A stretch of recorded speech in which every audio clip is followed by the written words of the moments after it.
Hey, how's it going?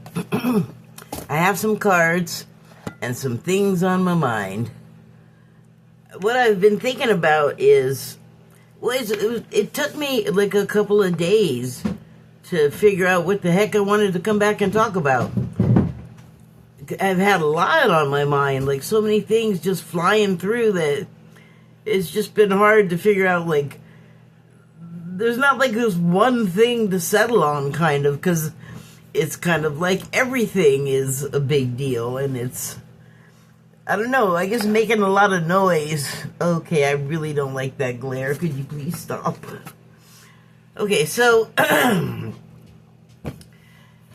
what I've had on my mind is pretty much all of the people experiencing violence against their persons for, like, being in the so-called wrong place, and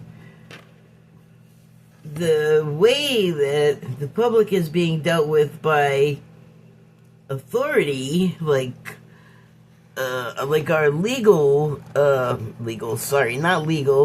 law enforcement. The level of sophistication and professionalism has really, like, the bar is so low. Like a worm could, I don't know, the bar is low. And so I know that there's a lot of anger about these situations and feelings of helplessness, and I don't have, like, a cure for it, you know?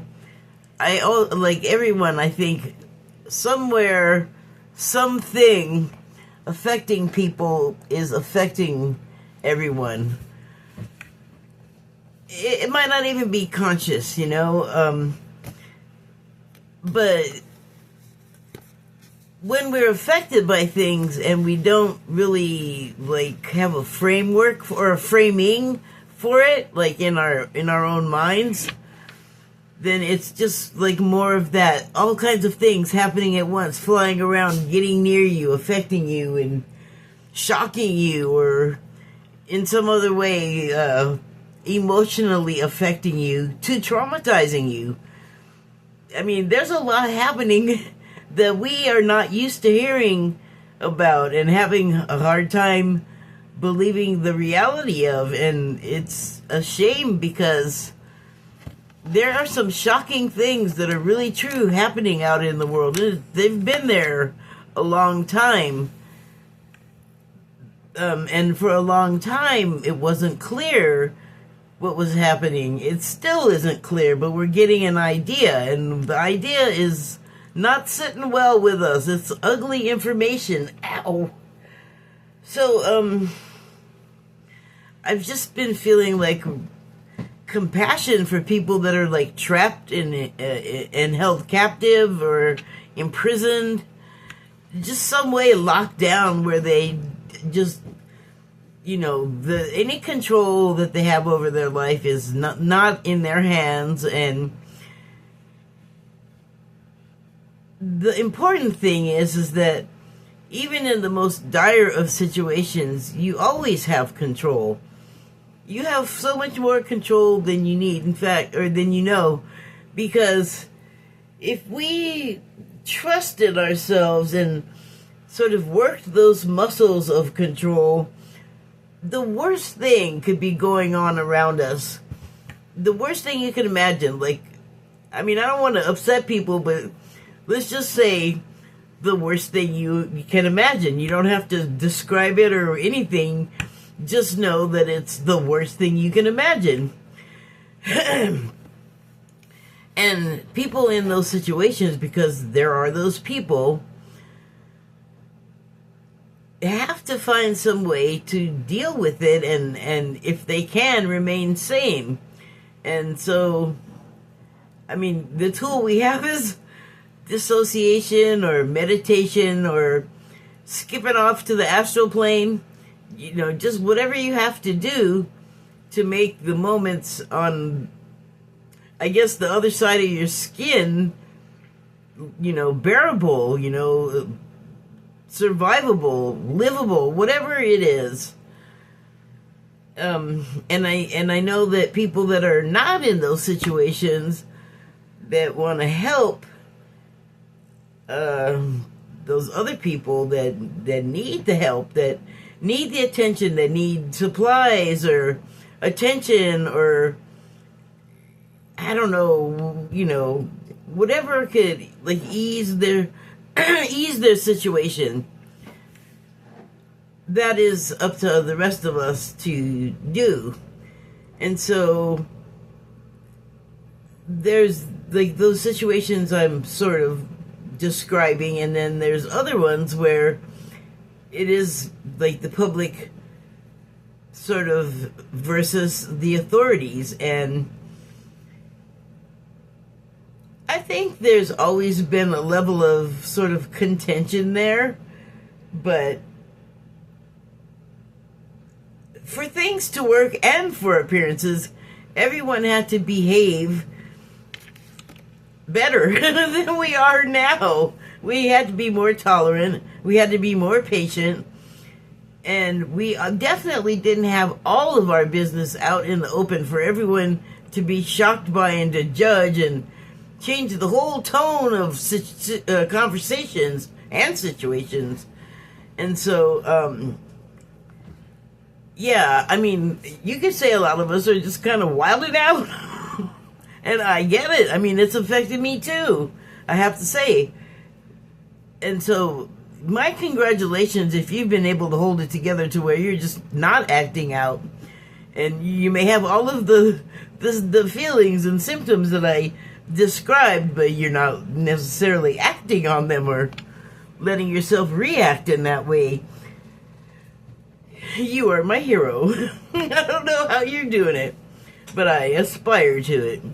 Because, here's the thing, I was thinking that, like I said, even if you're one of those desperate situations, you have in here to keep you sane, to take you away from it. And so, like I also said, you have to develop that muscle. You have to work it. But, I mean, if you're, held somewhere, you presumably you have time. I'm sorry to say it that way, but what else have you got to do? I would advise no one in any situation, free or captive or whatever, or just trapped somehow where you just can't move momentarily. I know this is going to sound insane, but try not to give in to the fear. I was going to say don't give in to the fear, but your body is going to betray you and get all scared. And the thing is, if you can, it's try not too good. It's good to not let the fear run away with you. I mean, obviously, yes, if you're getting scared, you're intellectually scared and your body is scared, then you have a valid fear, obviously. But in a desperate situation, you do kind of have to keep your head about you so that you don't contribute to your own harm, And then there's the bigger picture where wherever you are, whatever you're doing is contributing to the tone of what's happening collectively. And so the more of us that can be in a place where all of the things that are shocking and scary normally or would have been in the past, maybe we can, change our perspective to a place where we remember that, this is all part of a plan that was made, long ago, before we were born, that we knew about. And part of the plan was to have the world be as it is, and then to figure it out and unfuck it, basically. that requires remembering things that are deeply buried, and again, learning to relearning to use sort of muscles that have become unfamiliar to most of us, and a lot of it through programming, because presumably the operating system is still intact. It's just the user, that us and our thinking, thinking we're so smart, we forget how to do like things that were simple and vital at the same time, and also what we would call magic or something today, because we have lost the ability to do it and to remember that we used to do it and have the capability to do it. So the main thing about the bigger picture is it's for all of us. Whatever happens, it's for all of us. And so even if you're not like doing something that can be seen by everybody else and marked down as like, this person is taking part in the protests or the shift or the change or however you want to term it, but there's got to be somebody for all of the different ways to do stuff, just like in regular life. We can't have everybody being burger chefs or bus drivers or pilots. Like, we have to have a distribution over all of the things that need to be done with the people. And so all of those are done in different ways, and this is no different. I don't know, I feel like I'm giving like a pep talk right now for us, because it's hard, and it's going to be getting harder to hear the news that we're hearing and to deal with the situations that are happening right now in real time, and everybody's having reactions, and it's making us feel a lot, and a lot that most of us probably don't really know what to do with or why it's happening. It's just good to be there ready to help. If you know, if you know, then, and that they don't know, it's kind of like incumbent upon you to catch the other person in the trust fall thing, because they're going to be freaking out. People are freaking out, and there's more to come. I'd say we have about at least 6 years of intense crazy coming before we start to like hit the final laps of this thing. So anyway, I don't know if it was very sort of stream of consciousness, but I did write a piece, and I did sort of it helped me collect my thoughts as to what to talk about and have cards. So I have a Declarations of Mary Magdalene card, and it's the number 17 card, and it says, "You are your own church, for your kingdom is within you." And I thought, well, that's just perfect, because that's what I was saying, sort of when I started out. We have a lot going on inside of us, and so it doesn't even mean that you have to be driven there by, like, I'm in prison and I'm being tortured, like, to death, almost. And so, do you want to stay right there on that that top layer and catch all that heat and pain and whatever else? Again, it's that imagine the worst thing situation. So if you find yourself there, you're most likely not going to be just all, I want to stay right on top of this and be in the middle of it. No, you're going to, like, retreat to whatever degree you can so you don't have to feel pain. And so once you retreat, you got this whole world going on in there of stuff that you haven't accessed in a while and kind of are unfamiliar with, but intent, I think, opens a lot of doors. I think, if you get on scene, for one thing, you have all of these silent, invisible helpers, or they're not silent. They are like, hooting and hollering, yelling to get our attention and guide us, because they are like our guides. That's what we typically call them if we're aware of them. It could be a number of different types of individuals. It could be ancestors, close relatives. It could be just people you know, or people you knew. The other side of the veil, there's a lot going on, just like there's a lot going on inside of you. So it need not be such a drastic situation to where you have to retreat. But it's kind of like the world we are in right now and everything that's happening, and I'm just going to confine my remarks to the U.S. It's a lot for a lot of us.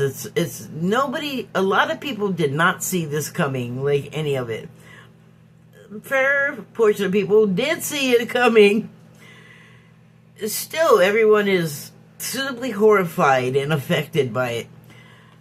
And so, what I'm proposing is that you have a way to escape, but it's not like a substance or alcohol or something where you're just blotting your mind out. But what you are doing is going to a deeper part of yourself, even deeper than what's going on the outside of you, whatever that worst thing you can imagine is. Inside of yourself, it could be like being hypnotized or being hooked up to a virtual reality device.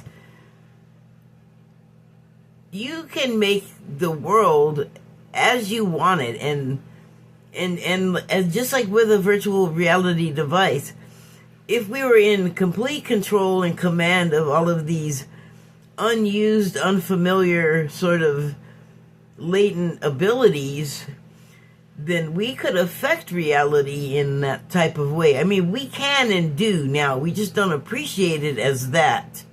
Like, what if you're, like, just in a really bad mood and you come home and everybody else is just in a regular mood, and you come in and you're like a storm in the living room all of a sudden, and people are, like, running to their rooms and closing the doors to get away from you because and then you must notice this at some point. Like, even if you're, like, in a fit of rage, you might realize, like, wait, where'd everybody go? It's because of you is where everybody went. They left because of you. It doesn't matter where they went. They're gone because of you. So you can affect situations, and that's, like, I'm talking, that's involuntary right there, what I just described. But what if you had, like, an intent in particular to cause things to occur in a certain way? So I'm since I don't have, like, control of that facility myself, I'm just not sure to what degree that can be done. So I'm not trying to suggest a situation where you're, like, stepping all over other people's boundaries and overpowering them. With that, we have enough of that already on the outside of our skins. Like, we've all experienced it. I personally do not want to bring that inside of me. So,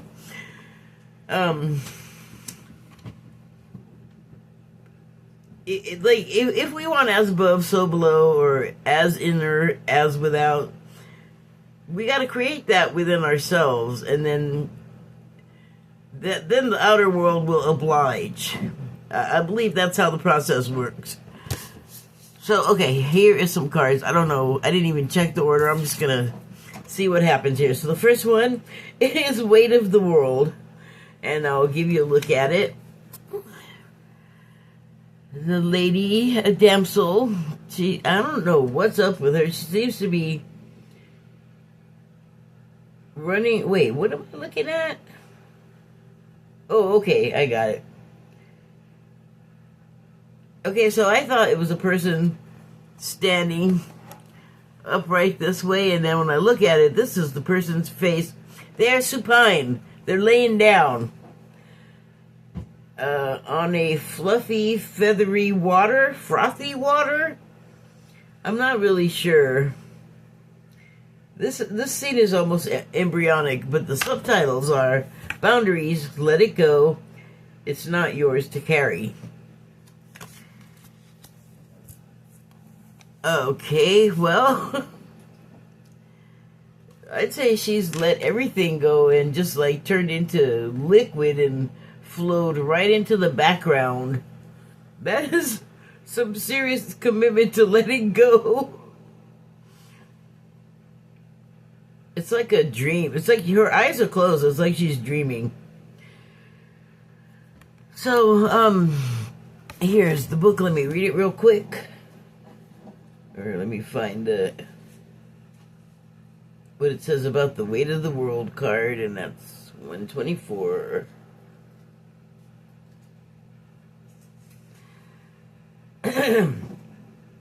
You don't need to carry it all. You're no good to anyone if you're running on empty and bogged down by the weight of the world.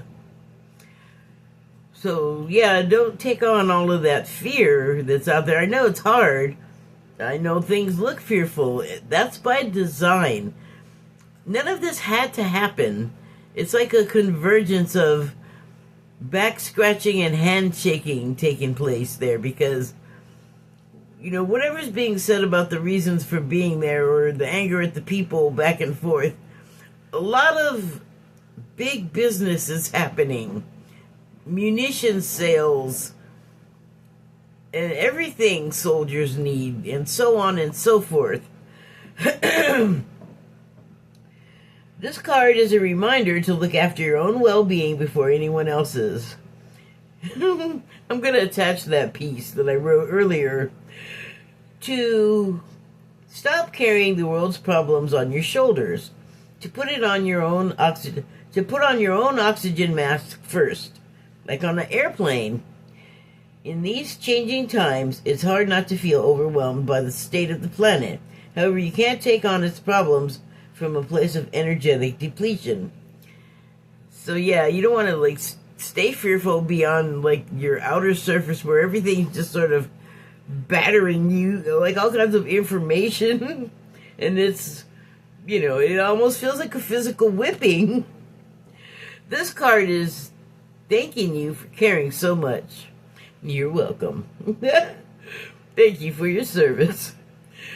You want to build a better world and ease the road for others, and that's incredible. I can't believe this. This is almost what I wrote in the piece. But the way you've been doing so is likely unsustainable. That isn't to say you should switch off the world's problems and become unconscious. Rather, it's a call to establish clear boundaries so you're not constantly taken out energetically. The planet needs you to be healthy both physically and emotionally.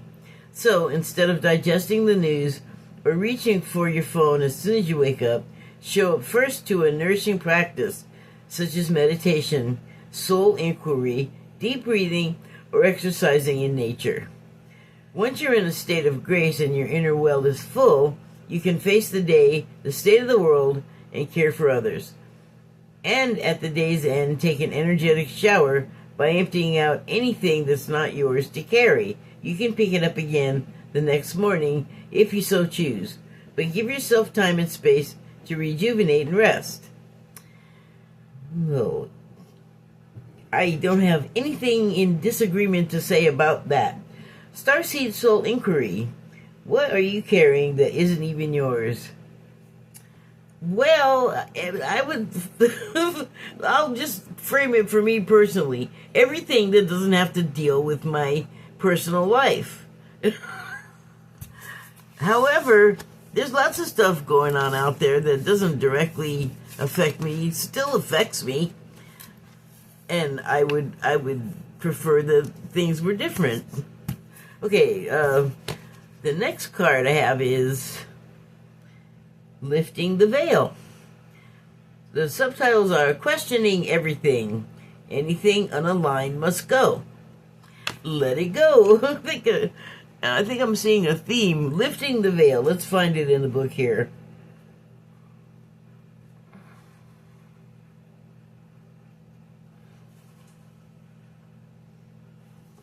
Well, it's 84 or 86. Let's try 86 first.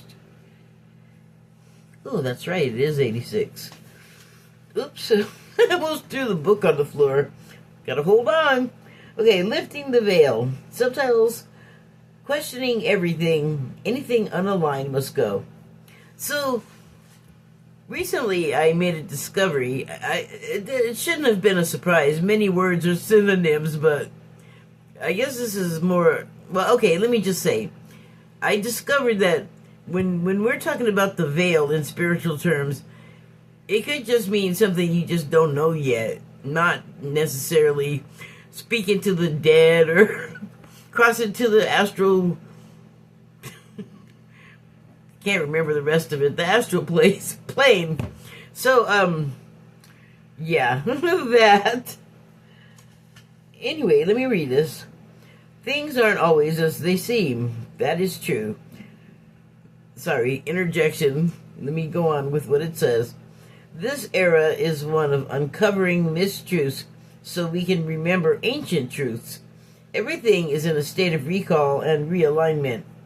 Anything that isn't in harmony with the planet will not survive. Wow. Did you hear that? Get your harmony in order or you ain't gonna survive. Well, I'm working to be in alignment and in tune with what the planet is doing. If I can, I don't want to be shaken off like a flea. Or however the planet disposes of you. You know there's a lot of ways that could happen. Okay.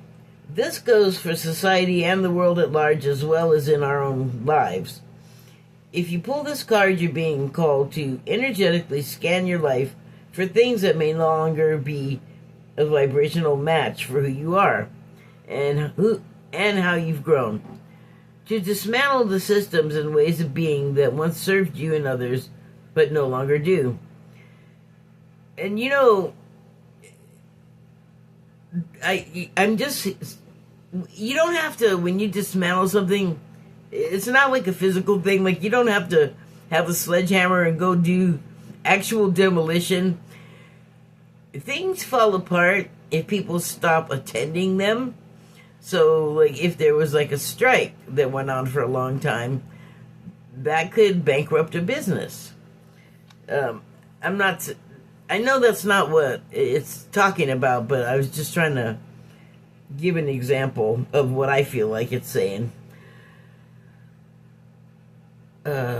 Some star seeds are here to lift the veil between the seen and unseen worlds, to shine a light on things that are inauthentic or unaligned with the survival and well-being of Earth, to stand for and protect those who don't have a voice, to look deeper and question everything that previous generations did not. Some starseeds cannot tolerate things that aren't congruent. They're here to bring society and humanity back into harmony with the planet and the Creator at large. Yeah, I think I might fall into that category because I've been like kind of an earth bug since I was really young. Like cleaning up and feeling almost physical pain if it gets hurt in some way. The planet or its creatures. You're just gonna have to wait. My cat is excited about something, but now's not the time. Okay, so back to it. So starseeds cannot tolerate things that aren't congruent. Starseeds cannot tolerate things that aren't congruent. They're here to bring society and humanity back into harmony with the planet and the Creator at large. If we tolerate things in our life that aren't aligned and congruent with it, we add to the misalignment of the planet. Ooh, dissonance, totally. You're being called to trust yourself, notice what's out of alignment, and then take the baby steps required to bring it back into harmony. That is no easy feat. No way. I used almost the exact same term in my piece that I wrote. This is no easy feat, but it's so worthwhile, both individually and for the planet. Okay, so this aligns this particular card reading, this particular card, this one here. Oh, I didn't even let you look at it. Looks like they're parting the veil rather than lifting it, like moving panels aside. But that's okay. It definitely is given veil message. Woo woo. Check out that star speckled vestige or vest. Let me put down the book. This business right here, that's almost like you're wearing your astral plane clothes. You get your astral plane outfit on. Okay, so one last card. And it is, get it, all paths lead home. Again, the kind of lining up with what I was talking about in the piece I just wrote. Because it has to do with no matter where you are and what you're doing, like, it doesn't matter if you're like going out on a big protest that's being captured by television cameras, or you're just like in your place quietly living your life. It's when you're not disruptive and out of alignment with the flow of everybody else and everything else that you're already helping the general cause. It's like a waterbed. If everybody's asleep on the waterbed and you all of a sudden get on there and start jumping around, everybody's gonna know. You're gonna disturb everybody too. You're gonna cause a disruption. People are gonna be upset with you. And then that's gonna take a while to settle. And yeah, well, what did that have to do with what I was saying before? Maybe scratch the waterbed part. I think I lost the thread there. But you can do something like big and loud that everybody can see, or you can just be quietly living your life and adding to the solution that way and not adding to the problem. Or you can quietly, meditate a lot, seriously, or like alone, or find a group, or connect with nature in some way. Just whatever keeps your vibe high and calm is good for the general collective. And in order for the collective to achieve what it needs to achieve, more of that is better than the alternative, which is not great. So, okay. It's like a sort of hinge or something happening there, and also looks a bit like one of those mazes that you do at retreats and spas that's some sort of healing something or other, I think. I'm not sure. Those places are not on my bingo card right now. So, what's this card again? All paths lead home. And so it made me think of what I was saying just now about how, large or small, whatever you're doing is gonna affect the whole positively, as long as what you're doing is not stepping on the waterbed and jumping all over and waking everybody up and pissing them off. Like, it was calm, and then you had to come in and wreck everything. Don't do that. I mean, if you're inclined to do that, you're probably going to do it, and it's something you got to go through, but hurry up and get through it, because catch up with everybody else and go with the flow and be calm so we can smoothly slide through these times. Okay, and there seems to be, I'm just going to say, there's like a portal here. You can see it back there, or it actually kind of looks like a rainbow too. The only thing is it doesn't have the rainbow colors, and it's sort of like ice. It looks sort of like ice. I don't know, it's weird. But maybe it represents home, because all paths lead home is this card. And maybe the maze represents all of the paths your life has taken, and it wasn't a direct, smooth slide. I don't think any of our lives are, because, you know, we're just going to go right past all kinds of lessons and things, experiences that we actually are here to do, to, you know, to have. And so, okay, now I've really lost the thread, so I guess I'm done. Thank you and good night.